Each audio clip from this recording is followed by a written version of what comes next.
বিসমিল্লাহির রহমানির রহিম। হে সমস্ত জগতবাসী, আজ আমি মোহাম্মদ শামীম আলী আপনাদের সামনে যে আলোচনাগুলো নিয়ে হাজির হলাম, সেই আলোচনাগুলো অবশ্যই মন দিল দিয়ে শুনবেন। আর আল্লাহ কি বলেছে যে তোমরা যদি আমার সম্পর্কে জানতে চাও, আমার সম্পর্কে বুঝতে চাও, তাহলে তোমরা আমার সৃষ্টির দিকে লক্ষ্য করো। দেখুন যে আল্লাহ এই সমস্ত সৃষ্টি করেছেন, এই সৃষ্টি করেছেন যে এখানে একটা বিষয় হলো যে সৃষ্টি থেকে আমরা সেই স্রষ্টাকে চিনব, স্রষ্টার গুণ ক্ষমতাগুলো জানব এবং আল্লাহর প্রশংসা করব। তখন কি হবে যে সৃষ্টির জ্ঞানটা আমাদের মধ্যে আল্লাহ দান করবেন। আচ্ছা, এই সৃষ্টির জ্ঞান যে আল্লাহ আমাদেরকে দান করবেন, এর পাশাপাশি কি আল্লাহর সেই নামটিও আমাদের জপতে হবে, পাঠ করতে হবে নিয়মিতভাবে। তাহলে আল্লাহ সেই নামের গুণে আপনাকে আমাকে যে সেই আল্লাহর গোপন জ্ঞান, আল্লাহর গুপ্ত জ্ঞান থেকে আমাদেরকে সেই জ্ঞান দান করবেন। সুবহানাল্লাহ, আলহামদুলিল্লাহ। যে আরও একটি বিষয় হলো, দেখুন যে একটা হলো সৃষ্টির থেকে জ্ঞান নেওয়া। তো অবশ্যই গাছপালা, তরুলতা, পশু পক্ষী, মাটি, আকাশ, সূর্য, তারা, নক্ষত্র, সমস্ত কিছুর দিকে যখন লক্ষ্য করব, আর যখনই মাথা চুলকাতে থাকব যে হে আল্লাহ, তোমার সৃষ্টি দেখে জ্ঞানেতে ধরে না, তুমি তো অসীম, তুমি দয়ালু, তুমি মহাজ্ঞানী, তোমার মতো জ্ঞানী পৃথিবীতে আর কেউ নেই।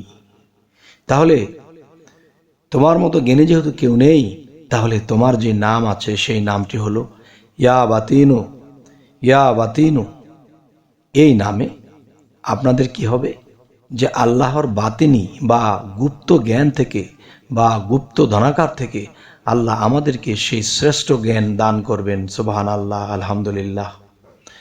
তবে সেই নিয়মগুলো বলতে গেলে দেখুন, মানুষ শরীয়তের ইবাদত যারা করে, দেখা গেছে 5 ওয়াক্ত নামাজ, রোজা, হজ, জাকাত, এর মধ্যে যে ইবাদতগুলো করা হয়, এই নামাজের ফাঁকে ফাঁকে বা বিভিন্ন ইবাদতের ফাঁকে ফাঁকে আমরা ইয়া বাতিনু, ইয়া বাতিনু এই নামটি কোন নিয়মে জপব। যেমন যেমন মনে করেন, সেই নিয়মটি আমি বলছি। আরও একটি কথা বাকি, সেটি হলো দেখুন যে আল্লাহর গুপ্ত জ্ঞান, এই জ্ঞানের তো কোনো শেষ নেই। আচ্ছা, সেই অশেষ জ্ঞান থেকে আমাদেরকে আল্লাহ জ্ঞান দান করবেন। সেই জ্ঞানের কিছু ধারা আমি আপনাদেরকে বলছি। সেই জ্ঞানের ধারাগুলো হলো, দেখা গেছে আল্লাহর কুদরতের রহস্য ও মানব জীবনের গভীর তত্ত্ব। আচ্ছা, এই নামটি আপনি যখন পাঠ করতে থাকবেন, তখন কি হবে যে পাঠ করার পরে মোনাজাতের মধ্যে বলতে হবে যে হে আল্লাহ, আপনার গুপ্ত রহস্য থেকে আমরা জ্ঞান চাই, আমাদেরকে জ্ঞান দান করুন। এবং মানব জীবনের যে কিছু গোপন তত্ত্ব আছে, যে দেহতত্ত্ব হতে পারে, আত্মতত্ত্ব হতে পারে, সেটি জ্ঞান তত্ত্ব হতে পারে, পরম তত্ত্ব হতে পারে, সৃষ্টি তত্ত্ব হতে পারে। আচ্ছা, এখন আপনার যেই প্রকারের জ্ঞানের দরকার, সেই প্রকার আপনার মোনাজাতে আপনি বলবেন। আচ্ছা, তাহলে প্রত্যহ 30 বার করিয়া, প্রত্যহ 30 বার করিয়া নিয়মিতভাবে এই নাম পাঠ করিলে আল্লাহ তাআলার কুদরতের রহস্য ও মানব জীবনের গভীর তত্ত্ব জানা যায়। আল্লাহ তা জানতে আমাদেরকে সাহায্য করেন। তাই আমি বলবো যে এই পৃথিবীতে সব মানুষ কিন্তু আল্লাহর কাছে ধন সম্পদ চায় না, সব মানুষ কিন্তু আল্লাহর কাছে হায়াত চায় না, সব মানুষ কিন্তু নিজের চাহিদার জন্য তেমন কিছু চায় না। আবার কিছু কিছু মানুষ আছে আল্লাহর কাছে অনেক কিছু চায়। তবে আজকের ইয়া বাতিনু যে নামটি, এই নামের গুণে আল্লাহ শুধু আপনাকে গভীর জ্ঞান দান করবেন। আচ্ছা, তাহলে গভীর জ্ঞান বলতে আমরা কি বুঝব? গভীর জ্ঞান বলতে আমাদের দেখা গেছে যে আল্লাহ যে গুপ্ত রহস্য থেকে আল্লাহ সমস্ত কিছু সৃষ্টি করেছেন, সেই সৃষ্টির থেকে যদি আপনি জানতে চান, ইনশাল্লাহ আল্লাহ আপনাকে ইয়া বাতিনু এই নামের গুণে আপনাকে সেই জ্ঞান দান করবেন। এক। দ্বিতীয়ত হলো, আপনি আপনার সংসার ফ্যামিলিতে চলতে যাইয়া একটা বিষয় আপনি খুঁজে পাচ্ছেন না, বা হারিয়ে গেছে, বা কেউ নিয়ে গেছে, কিন্তু এটা আপনি জানেন না, তখন আল্লাহ কিন্তু আপনাকে এই নামটি উছিলায়, ইয়া বাতিনু এই নামটির উছিলায় সেই গোপন বস্তুকে আপনাকে ইশারা ইঙ্গিতের ভাবে জানিয়ে দেবে, দেখিয়ে দেবে।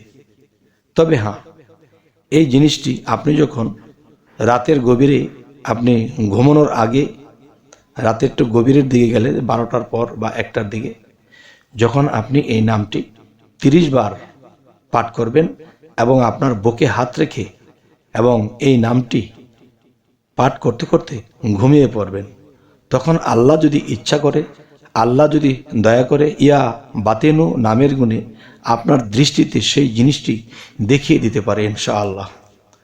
আচ্ছা, তবে একটা জিনিস কি, চেতনোক্ত জ্ঞানের প্রয়োজন হয়। আল্লাহর কাছে চেতনোক্ত জ্ঞান চাইলে আল্লাহ যদি চেতনোক্ত জ্ঞান দান করেন, তখন দেখা যায় সেই জ্ঞানে আমি যখন যেই জিনিসটা হারিয়ে ফেলেছি, যেই জিনিসটা আমার দরকার, সেই জিনিসটা আমি খবর পাচ্ছি না, তখন গুপ্তভাবে আপনার কাছে ইশারা ইঙ্গিত হিসেবে হয়তো এমন হয় যে আপনার দৃষ্টিতে আল্লাহ সেটা দেখিয়ে দেবে। আচ্ছা, দেখিয়ে দেওয়ার পরেও কিন্তু অনেকে বোঝে না, খুঁজে পায় না। 1 বার, 2 বার, 3 বারের মাথায় ইনশাল্লাহ এটা খুঁজে পাওয়া সম্ভব ইনশাল্লাহ। আরও একটা বিষয় হলো, দেখুন যে যদি মুসল্লি হন, 5 ওয়াক্তি পাঞ্জেগানা নামাজি হন, তাহলে প্রত্যেক নামাজের শেষে আপনি এই নামটি 30 বার করিয়া নিয়মিতভাবে পাঠ করুন। এবং আপনি যখন ঘুমোতে যাবেন প্রতিদিন, তখনও আপনি এই নামটি 30 বার থেকে 33 বার কিংবা 31 বার বেজোর করে আপনি পাঠ করে ডান কাতে আবার এই নামটি মনে মনে পাঠ করতে করতে ঘুমিয়ে পড়বেন। ইনশাআল্লাহ সেই রাত্রে আপনার কাছে ভালো ভালো গুপ্ত জ্ঞান বিষয়, গুপ্ত দৃশ্য বিষয়, এগুলা ইনশাআল্লাহ আল্লাহ দেখাবে, যদি আল্লাহ আপনার উপর সন্তুষ্ট হন। তবে আজকের এই আলোচনা যা কিছু বুঝাইতে চাইলাম, যে মানুষ আল্লাহর গুপ্ত জ্ঞান অনেকেই জানতে চায়, কিন্তু কোনো রাস্তা নেই, কোনো বোঝার পথ নেই। তাই আপনাদের সামনে আজকে এই আলোচনাটি নিয়ে আসলাম। তবে আমাদের চ্যানেলের মধ্যে যারা নতুন, অবশ্যই সাবস্ক্রাইব করে নিন, পরবর্তীতে যেন আপনাদের সাথে আমাদের সাক্ষাৎ হয়ে যায়। সকলে ভালো থাকবেন। আল্লাহ হাফিজ।